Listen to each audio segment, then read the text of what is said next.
Jadi semacam kurang bayar restitusi itu harus dibayarkan oleh negara. Namun ini masih menunggu PP karena nanti ini dibayar melalui yang namanya Victim Trust Fund atau dana bantuan korban.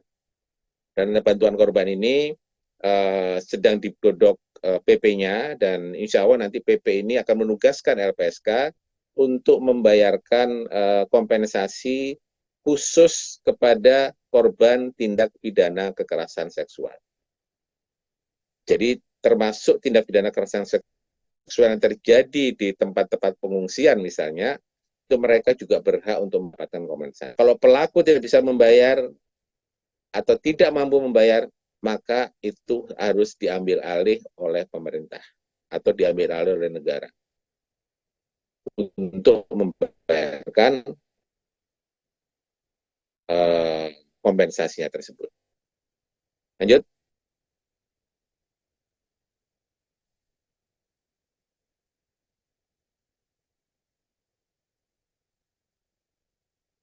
Untuk pelaksanaan perlindungan, ini tadi saya sudah sebutkan ya, ada perlindungan fisik, aman, pengamanan melekat, pengamanan dalam proses peradilan pidana, pengawasan, dan lain-lain. Kemudian hak prosedural itu ada juga dalam bentuk kami banyak menangani kasus-kasus di mana para korban ini tidak bisa berbahasa Indonesia, baik karena dia orang asing maupun apa namanya maupun dia tidak bisa berbahasa Indonesia karena kebetulan dia hanya memahami bahasa daerah. LPSK juga wajib untuk menyediakan penerjemah. Kemudian juga hak atas informasi tadi sudah saya sebutkan ya, putusan pengadilan dan perlindungan hukum tadi juga sudah saya sebutkan semuanya. Kita lanjut ke slide selanjutnya karena tadi ini sudah banyak saya singgung. Sedangkan ini mungkin perlu dipahami juga oleh teman-teman bahwa para korban ini berhak mendapatkan bantuan medis dan juga psikologis ya. Ini saya ingin membahas sedikit mengenai bantuan medis dan psikologis. Kasus-kasus kekerasan seksualnya juga biasanya dilakukan dengan cara yang mengakibatkan terjadinya kekerasan fisik. Banyak, mungkin sekitar 80% kami tangani terkait dengan masalah kekerasan seksual juga ada kekerasan fisik. Baik itu dilukain bahkan sampai dilakukan pembunuhan. Nah kami di LPSK bekerja sama biasanya dengan pemerintah daerah, namun kadang-kadang di pemerintah daerah ini rehabilitasi medisnya mereka terbatas misalnya, maka kami yang akan menindaklanjuti. Nah sayangnya memang dengan adanya Perpres 82 tahun 2018, itu BPJS tidak menanggung lagi kasus-kasus kekerasan atau korban-korban kasus kekerasan. Nah, sehingga kami terus terang aja kebanjiran permohonan, walaupun belum tentu semua itu menjadi tindak pidana yang menjadi tanggung jawab dari LPSK, bahkan mereka sering banget korban-korban dari beberapa daerah, misalnya dari Papua, dari Ambon, dan tempat lain, mereka mengklaim biaya rumah sakitnya kepada LPSK. Padahal LPSK bukan lembaga penerima premi ya, seperti BPJS. Nah, kami sering kesulitan terus terang kalau ada mereka yang mengklaim tapi tidak pidananya tidak dilakukan oleh atau tidak disupport oleh LPSK. Terus yang kedua, ini yang penting Bapak, Ibu, teman-teman semua, ini masalah rehabilitasi psikologis ya. Kasus kekerasan seksual ini akan membawa luka trauma yang dalam. Ya, memang tidak semua orang sama. Ada mereka yang mungkin dalam waktu dilakukan rehabilitasi psikologi 1-2 bulan mereka sudah sembuh. Tapi ada yang traumanya itu bisa membekas seumur hidup. Dan ini menjadi perhatian khusus oleh LPSK karena kami berharap untuk seluruh kasus kekerasan seksual mereka bisa disembuhkan traumanya. Karena apa? Karena kalau tidak disembuhkan traumanya, ini akan membawa dampak lanjutan. Dan dampak lanjutannya ini mungkin tidak terbayangkan oleh kita semua.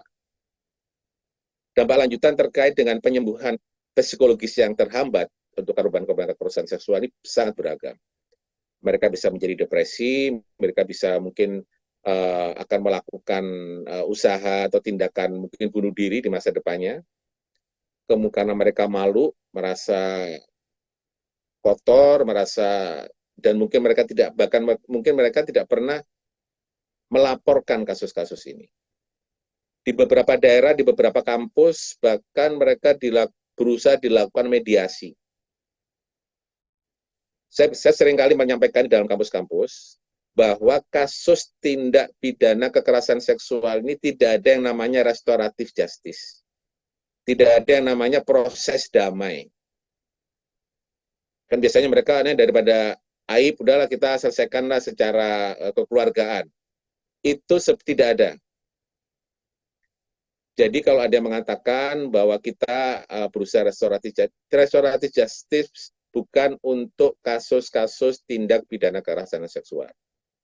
Kalau untuk kasus narkotika mungkin ya, narkotika biasanya korban karena dia pemakai, dia perlu dilakukan rehabilitasi sehingga dia tidak dilanjutkan proses hukumnya. Tapi kalau kasus kekerasan seksual, coba Bapak Ibu teman-teman bayangkan ya. Kasus sodomi misalnya. Kami menangani banyak sekali kasus sodomi yang dilakukan oleh oknum-oknum ya, itu di lembaga-lembaga pendidikan, lembaga-lembaga keagamaan, baik itu agama Islam, agama Kristen, agama Hindu maupun Buddha, itu terjadi semuanya. Dan pernah kita bayangkan nggak bahwa hampir semua pelaku korban sodomi itu mereka itu adalah mantan korban 10 atau 20 tahun sebelumnya.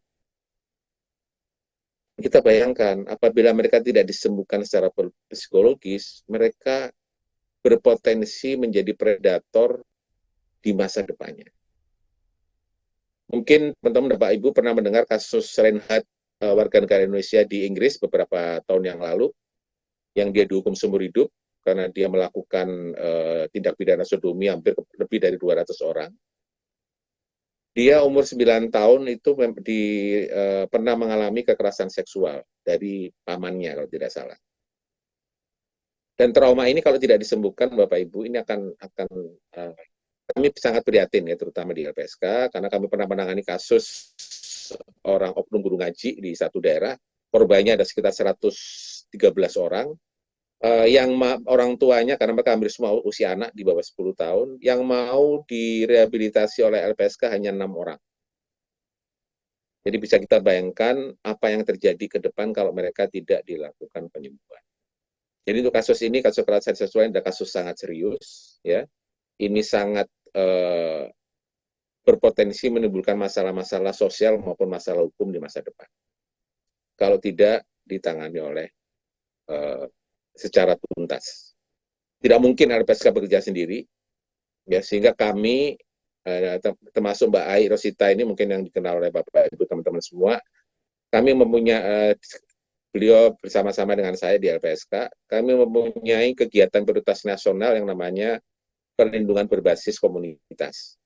Kami ingin mengajak seluruh relawan, seluruh masyarakat yang peduli terhadap penanganan korban. Dan mungkin usaha IMA ini merupakan salah satu hal yang organisasi yang peduli dengan hal tersebut sehingga istilahnya itu akan menjadi sahabat kami, sahabat saksi dan korban karena LPSK tidak mungkin akan bekerja sendiri. Kami hanya 400 orang menangani kasus Indonesia, tidak mungkin kami tangani sendiri. Lanjut. Saya tidak tidak akan karena yang lain mungkin sifatnya lebih umum dan lebih banyak kepada tindak pidana yang lain ya. Tapi saya ingin slide selanjutnya coba. Slide selanjutnya yang ini yang tadi saya sebutkan ya, dari fisik sebelumnya ya ini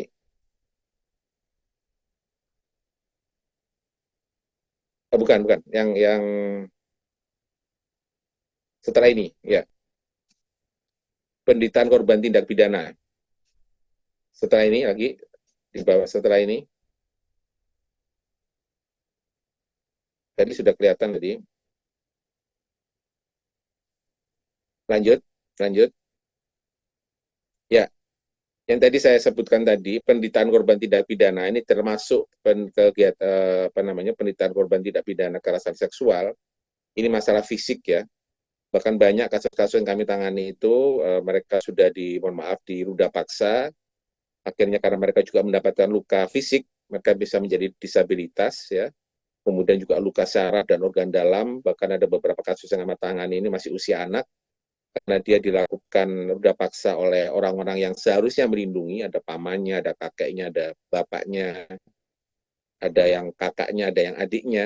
Ini sampai anak ini menderita penyakit apa namanya penyakit kelamin ya, penyakit kelamin yang berat. Bahkan ada satu kasus di Tanjung Priuk itu yang akhirnya sampai meninggal karena kena penyakit tersebut. Psikis itu apalagi ya, psikis ini yang sudah saya sebutkan tadi, ini hanya mewakili berbagai bentuk ya, ada trauma, amarah, dendam ya. Kemudian ekonomi sosial, ini bahkan banyak korban-korban kami itu yang harus kami carikan sekolah baru karena dia sudah menjadi korban, tapi dia juga dikeluarkan dari sekolahnya. Dan yang lebih parah lagi di beberapa tempat, ada di Sumatera Barat dan di tempat yang lain, kasus-kasus incest yang terjadi itu bahkan korban itu diusir dari kampung. Jadi dia sudah kehilangan segala-galanya, kehilangan harapan, kehilangan kehilangan materi dan semuanya, akhirnya bahkan mendapatkan stigma negatif. Ya, dan juga materi bisa hilangnya harta bendanya bisa sampai habis, bisa karena dibakar oleh masyarakat apabila pelakunya itu adalah orang dekat, otomatis pada waktu dia dibakar rumahnya juga korban berada di situ, otomatis dia akan juga kehilangan rumah tersebut. Dan yang perlu kami informasikan, Bapak Ibu, teman-teman semua, bahwa untuk korban-korban kekerasan seksual ini, mereka pilihannya tidak banyak. Dalam arti, seringkali mereka memendam itu sendiri sampai lama, atau kadang-kadang akan susah dibuktikan karena mereka baru melaporkan mungkin setelah peristiwanya terjadi, mungkin 1 bulan atau 2 bulan, sehingga dia baru merasa kuat untuk menyampaikan. Nah, padahal bukti-bukti seperti visum itu biasanya didapatkan tidak terlalu lama setelah kasus tindak pidananya. Itu mungkin yang ingin saya sampaikan. Saya mungkin lanjut lagi. Ini mungkin hanya statistik ya, perlindungan dari LPSK. Nah, mungkin yang kekerasan seksual ini sebagai contoh saja, dari 2019 sampai tahun 2022 kenaikannya itu cukup signifikan. Ya, jadi kami tangani kasus ini selalu naik terus setiap tahun, bahkan ini tidak mencerminkan kasus sebenarnya, karena tidak semua korban, tidak semua kasus itu dimintakan perlindungan kepada LPSK, sehingga jumlah ini sama sekali tidak mencerminkan apa yang terjadi pada kenyataannya. Lanjut.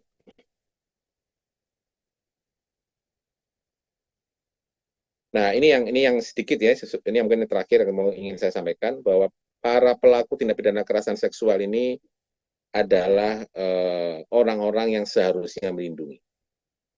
Ya, ada atasan, ada apa namanya pemilik pendidikan, baik itu pendidikan formal maupun pendidikan agama, keluarga, kemudian teman, ya kan, orang tidak dikenal, tenaga pendidik, pejabat publik, bahkan oknum aparat pun juga banyak yang mereka menjadi pelaku. Nah, sehingga nanti di slide selanjutnya nanti bisa saya share ke teman-teman semua ya. Dan di situ ada tata cara syarat pengajuan permohonan. Nanti tidak perlu saya detilkan, tapi nanti bisa dibaca. Ini mungkin persyaratan apa saja yang perlu perlu disampaikan pada waktu mengajukan permohonan ke LPSK. Mungkin itu yang sedikit bisa saya sampaikan informasi. Saya tidak berusaha menggurui teman-teman semua karena saya yakin teman-teman semua sudah lebih memahami kasus-kasus di lapangan.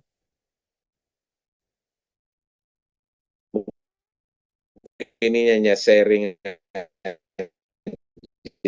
ya, dan mungkin nanti kita bisa diskusi, bahkan kami dengan senang hati apabila LPSK bisa bekerja lebih baik lagi ke depan. Saya kira itu, terima kasih yang bisa kami sampaikan. Kami kembalikan ke moderator. Ya, Mas makasih. Ya. Isawar ya Pak. Ya. Mas Abidin, silakan. Ya, makasih Pak Nur Sidarta atas paparannya, atas materi yang disampaikan. Sangat menarik sekali ya, ternyata dari kalau kita lihat dari materi Pak Nur tadi, bahwa ada beberapa poin yang bisa kita petik bahwa ternyata negara sudah mencoba untuk hadir, sudah hadir dalam memberikan perlindungan terhadap korban dan saksi termasuk dalam kondisi darurat bencana ya. Dari penjelasan Pak Nur tadi disampaikan bahwa LPSK bekerja berdasarkan status atau kasus yang minimal sudah ada laporan polisinya atau memang sudah masuk ke dalam terlapor sebagai suatu tindakan pidana. Dan terkonfirmasi juga bahwa dari data LPSK bahwa status darurat atau status bencana itu meningkatkan nilai atau potensi untuk terjadinya kasus kekerasan. Nah, tadi sampaikan Pak Nur bahwa kasusnya sampai meningkat di angka 300% ya Pak ya. Nah, untuk upaya pencegahan atau perlindungan terhadap korban dan saksi, LPSK sudah melakukan perlindungan beberapa tugas, yaitu misalnya memberikan fisik, penggantian biaya, restitusi, dan juga bantuan medis dan psikologis. Dan LPSK akses berbagai channel ya, misalnya email, aplikasi, WhatsApp, atau hotline. Nah, yang menarik lainnya, tadi sampaikan terakhir di beberapa poin terakhir oleh Pak Nur bahwa ternyata untuk tindakan kekerasan seksual ini tidak ada yang namanya restoratif justice ya Pak ya, atau diselesaikan secara damai atau kekeluargaan. Padahal di kondisi aktualnya malah pelaku kekerasan seksual ini terbanyak berasal dari lingkungan terdekat.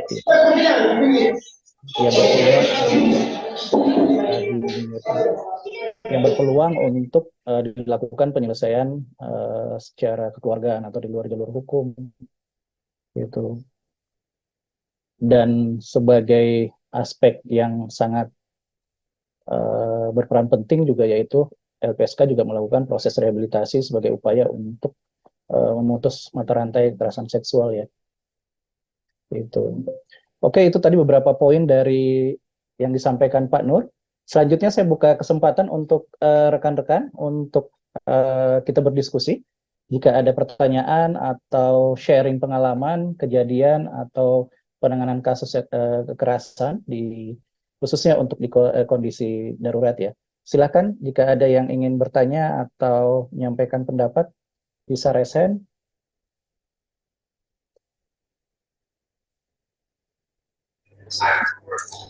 Adakah? Tanya Mas Iswar. Ini siapa? Arna. Bu Arna. Oh, Mbak Arna, silakan Mbak Arna. Ya, saya ingin tanya halo, selamat siang Pak Nur, salam kenal. Ya, saya Arna dari Surabaya. Suara saya bisa didengar dengan baik Mas Iswar? Terdengar Mas. Ya, tadi Bapak menjelaskan bahwa LPSK ini bekerja berdasarkan laporan, tapi kan juga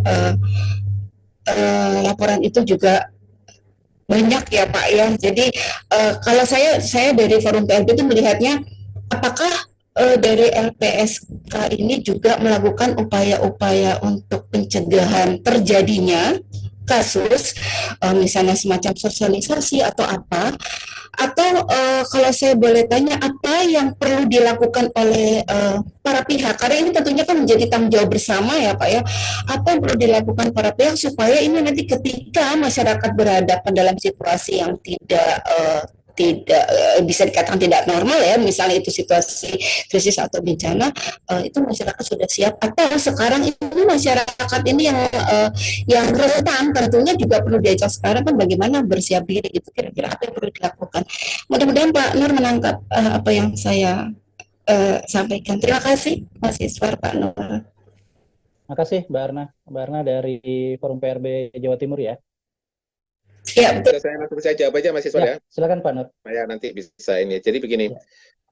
kami memang dalam konteks terbatas ya, kami juga melakukan sosialisasi. Kami bekerja sama, misalnya kami sekarang ini menjadi semacam supervisi dari Kementerian Pendidikan Kebudayaan dan Ristek ya, terkait dengan pencegahan 3 dosa besar di dunia pendidikan.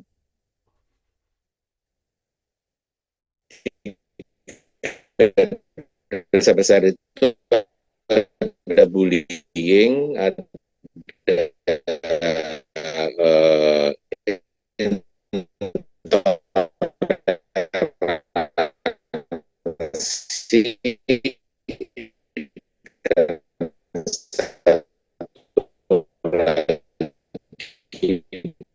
terkait dengan kekerasan seksual.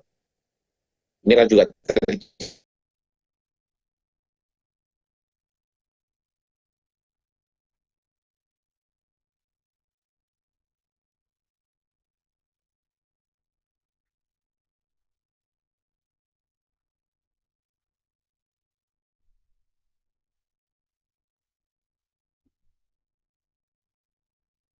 saya sampaikan, kalau